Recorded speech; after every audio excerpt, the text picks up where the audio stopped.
Bom, gente, vamos continuar o assunto do terceiro ano. Nós vamos ver agora a produção de campos magnéticos em diferentes componentes elétricos, ok? A gente já viu, né, nas apostilas passadas, que o próprio fato de existir uma corrente elétrica percorrendo um componente, ele pode gerar um campo magnético, certo? E a gente vai estudar 3 componentes que produzem campo magnético e nós vamos entender a forma como eles são produzidos, ok? O primeiro componente, gente, que a gente vai ver é o fio retilíneo, né? É simplesmente um fio elétrico, ok? Onde você tem uma corrente elétrica percorrendo ele e ele vai gerar um campo em formato circular ao redor desse fio, ok? Gente, aí tem um pequeno problema, né? Se ele vai gerar um campo circular, a gente precisa saber para qual sentido esse campo vai apontar, ok? E como é circular, só existe 2 sentidos, ok? Ou ele vai girar no sentido horário, ou ele vai girar no sentido anti-horário, certo? Então existe uma regra prática para a gente determinar, que a gente chama de regra da mão direita, ok? Essa regra da mão direita, ela vai dizer para onde o campo está apontando, no caso o campo magnético, ok? Então ela é bem simples, né? Você vai pegar o fio retilíneo, o polegar vai apontar em direção à corrente I, a corrente elétrica, e a maneira como a mão fecha, ela vai dizer o sentido do campo, ok? Então, por exemplo, aqui na figura, você tem um fio que a corrente elétrica está apontando para cima, então você vai como se fosse segurar esse fio, ok? Então, polegar para cima e fecha a mão. Esse sentido que a mão direita está fechando vai dizer para onde o campo está girando. Então, a mão direita fechou aqui, então ela vai estar girando aqui, ó, em sentido anti-horário, ok? Então essa é uma regra que a gente usa tanto para fio retilíneo como os outros componentes para determinar para onde o campo está apontando, ok? Pessoal, esse campo ao redor a gente pode medir ele, ok? E ele pode ser aferido, né, usando essa equação aqui. O que é que significa cada um desses componentes aqui, cada uma dessas letras? Então, o B, ele vai representar o valor do campo magnético, certo? É o que a gente geralmente vai querer calcular. Esse μ0 aqui, ele vai representar uma constante, que a gente chama de permeabilidade magnética do meio. Então, é um valor que depende do meio. Como a gente sempre vai usar, assim, na maior parte dos casos, a gente vai usar o meio como se fosse o vácuo, então tem um valor fixo para ele, certo? Então, ele é uma constante. O I, ele vai representar o valor da corrente elétrica que percorre o fio, certo? Nós temos aqui o π, né, que é um número irracional, que a gente vê na matemática, que é o 3,14, certo? Mais ou menos, aproximadamente. E esse Dzinho aqui é a distância do fio até o ponto que você quer calcular o campo, ok? Então, quanto maior a distância do ponto que você quer calcular para o fio, então menor vai ser o campo. Quanto mais próximo do fio tiver, maior o campo, ok?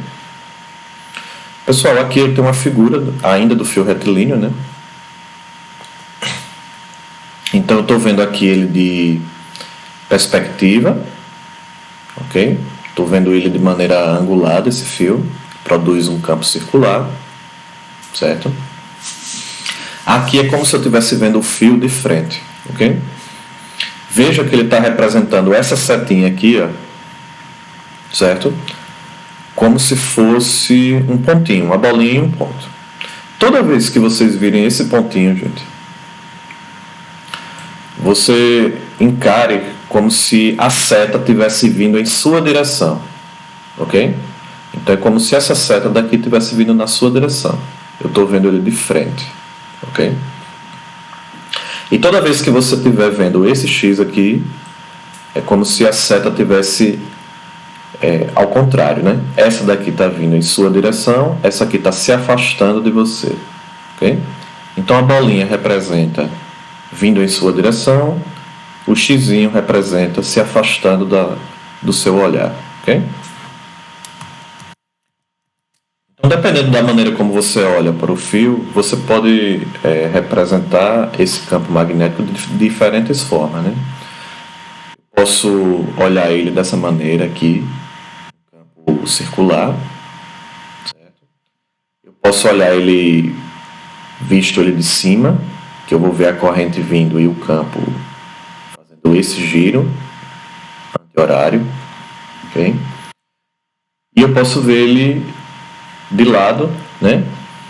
Onde você vai ter um lado o campo saindo, vindo em sua direção, e no outro lado o campo entrando, se afastando de você, ok? Então essas são as três situações que a gente pode encontrar num fio retilíneo. Todas essas três imagens aqui, elas vão depender de como você olha para o fio, né? Com que perspectiva. Bom, depois dos fios retilíneos, gente, os campos magnéticos eles também podem ser gerados em outros tipos de componentes, certo? O segundo componente que a gente vai ver são as espiras. Então, o que seria a espira? A espira, ela vai ser o mesmo fio, certo? Mesma coisa, só que ele vai lembrar formatos circulares. Ele vai tentar dar uma volta, ok? Então, um exemplo de uma espira seria o quê? Eu vou pegar um fio, fazer tipo um círculo, ok? E faço percorrer por esse fio uma corrente elétrica aí, certo? Então, o que tem importante aqui é o seguinte, gente. As mesmas regras que a gente vai usar para os fios retos servem também para as espiras. As mesmas regras, ok? Regra da mão direita, certo? A única coisa que muda é o módulo do campo, ok? E o que seria o módulo do campo? É a maneira como a gente calcula esse campo magnético nas espiras, ok? Então, nas espiras, o campo magnético ele vai ser calculado um pouquinho diferente do fio retilíneo. Basicamente, gente, a forma da espira, certo? Ela vai ser a mesma do fio retilíneo, só que no fio retilíneo, onde tinha π aqui, não existe mais, ok? E lá onde tinha d, distância, agora a gente vai substituir pelo raio da espira, ok? E o que seria o raio da espira? Só relembrando, né? O raio da espira é a distância do centro da espira até um ponto na periferia, ok? Então ela é calculada um pouquinho diferente, certo? Mas todos os outros aqui são iguais, né? Permeabilidade magnética do meio, corrente elétrica e assim por diante, certo? Bom, gente, o outro componente que produz campo magnético aí são os solenoides, certo? Então os solenoides eles são o seguinte, né? É como se você pegasse um fio e fizesse várias voltas circulares ou voltas fechadas, né? Então quando você pega o fio e faz um enrolamento nele, a gente chama isso de solenoide, ok? Esse solenoide ele também tem outro nome, que a gente chama também de bobina, certo? Então bobina, solenoides, eles são a mesma coisa, certo? Então no solenoide, gente, a regra da mão direita, né, que é para você determinar o campo, ela funciona um pouquinho diferente, certo? Então você vai fazer o quê? Você vai pegar os seus dedos da mão, certo? O indicador, o dedo médio, o anelar, e vai segurar o solenoide no sentido que a corrente elétrica está passando, ok? Então nesse caso aqui, pelo enrolamento que ele fez, a corrente elétrica ela vai estar passando de baixo para cima. Então você vai segurar o solenoide com os dedos na mesma direção, né? Você vai segurar ela dessa maneira. Então, como você segura ela dessa maneira, o polegar ela vai estar apontando para onde? Ele vai estar apontando aqui, no caso da apostila, para a esquerda.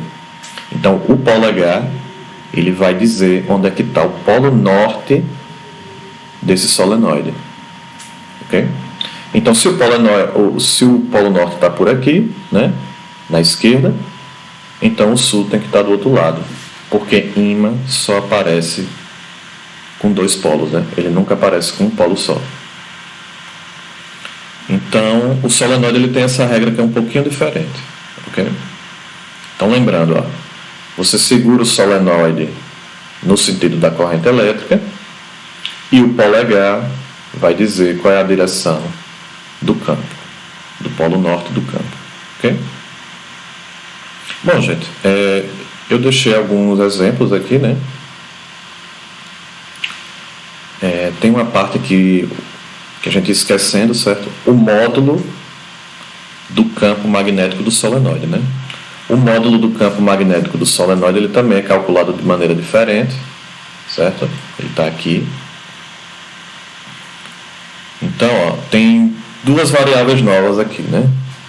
Então, ó, permeabilidade magnética está aqui, ok. Esse N, gente, ele vai ser o número de voltas que você tem no solenoide. Lembra que o solenoide é um fio enrolado? Então, dependendo de quantas voltas aquele solenoide tem, certo? Ela vai influenciar aqui no cálculo do módulo do campo magnético. O comprimento do solenoide importa também, certo? Quanto maior o comprimento do solenoide, menor o campo, certo? Então, se você quer produzir um campo muito grande no solenoide, o que é que você tem que fazer? Você tem que ter muitas voltas, né? Em um espaço, um comprimento pequeno. E o I, né, gente, como a gente já viu, ele vai ser a corrente elétrica desse solenoide, que passa por esse solenoide. Ok? Então, o campo magnético no solenoide ele é calculado dessa forma, certo? Os exercícios, gente, eles vão consistir em quê, basicamente? Primeira coisa, você vai ter que identificar qual desses três tipos, né, na questão está envolvido e vai usar a fórmula referente àquele componente. Ok? Tomar cuidado para usar as unidades corretas de medida, né? E calcular corretamente. Então, tem dois exercícios, ok? Vamos fazer, o primeiro está resolvido na apostila e o segundo, ele vai ficar como um exercício para vocês, certo? Um exercício da semana. Então, vamos lá. Primeiro exercício. Calcule a intensidade do campo magnético produzido por um fio condutor retilíneo. Opa, ele já disse aqui a primeira coisa, né? Fio condutor retilíneo. Então, se trata do primeiro componente que a gente viu, né? Fio retilíneo. Percorrido por uma corrente elétrica de 0,5 amperes. Então, tem um valor aqui de I, né? Corrente elétrica. A uma distância de 50 centímetros do fio. Então, eu tenho aqui a distância. Ok? Aí ele diz, dados, a permeabilidade magnética é esse valor aí, 4π vezes 10 a menos 7. Ok? Bom, gente, o fio é retilíneo, então eu vou usar a primeira fórmula, ok? Para os fios retilíneos. Então, a primeira fórmula diz o quê? Campo é a permeabilidade vezes a corrente, dividido por 2 vezes π vezes a distância. Ok? A primeira coisa que a gente tem que ver, gente, é se as unidades estão corretas, ok? Então, 0,5 ampere está correto, mas a distância está em centímetro. A distância, gente, ela vai ter que estar em metro, certo? E 50 centímetros vale quanto em metro? É simples, né? A gente vai pegar os 50 centímetros e vai dividir por 100. Quando a gente faz essa conta, o valor que a gente vai encontrar é 0,5 metro, meio metro, ok? Então o valor que eu vou substituir na fórmula do campo magnético é esse valor em metro, não o valor em centímetro, beleza? Então vamos lá, vamos substituir os valores que eu tenho, né? E vamos calcular. Primeiro valor, gente, permeabilidade magnética, está aqui. Substituir. Segundo valor, ó, corrente elétrica, 0,5. 2π é da fórmula, ok? E 0,5 é a distância, ok? Em metro. Aqui ficou fácil, né? Ó, eu posso cancelar muitas coisas, né? Então, ó, eu tenho 0,5 em cima, 0,5 embaixo. Então, corto e sumiu da conta, ok? Outra coisa que eu tenho igual aí na conta, eu tenho π em cima, π embaixo. Então, eu cancelo. O que foi que sobrou depois desses cancelamentos todos? Sobrou o 4, né? Sobrou a potência e sobrou 2. Então eu vou excluir a potência, né, da conta e vou fazer a conta só com os números normais. Ó. Então, 4 dividido por 2 dá 2. E a potência, como ela está sozinha, não preciso fazer conta. Ok? Então, qual é a resposta final? A resposta final é 2 vezes 10 a menos 7 Tesla. Então, gente, Tesla é a unidade de medida de campo magnético, né? Toda vez que tiver esse T maiúsculo, a gente já sabe que se refere à medida de campo. Okay? Bom, gente, na apostila tem uma segunda, né? Uma segunda questão. Essa questão vocês vão fazer em casa, né? Como exercício na semana, fazendo o caderno. Então, vocês copiam a questão no caderno, respondem, ok? E eu deixei algumas dicas aqui na apostila para vocês não cometerem erros, né? Então, a primeira dica é o quê? Identifique, né, qual é o componente que você está calculando, ok? A gente tem 3, né? Fio reto, espira e solenoide. Então, primeiro identifica para usar a fórmula correta, ok? Outra coisa, verifique se as unidades de medida, né, estão na unidade correta, certo? Aí você substitui os valores e calcula. Beleza, gente? Então, por essa semana é só. E em breve vamos nos ver novamente, né? Até mais.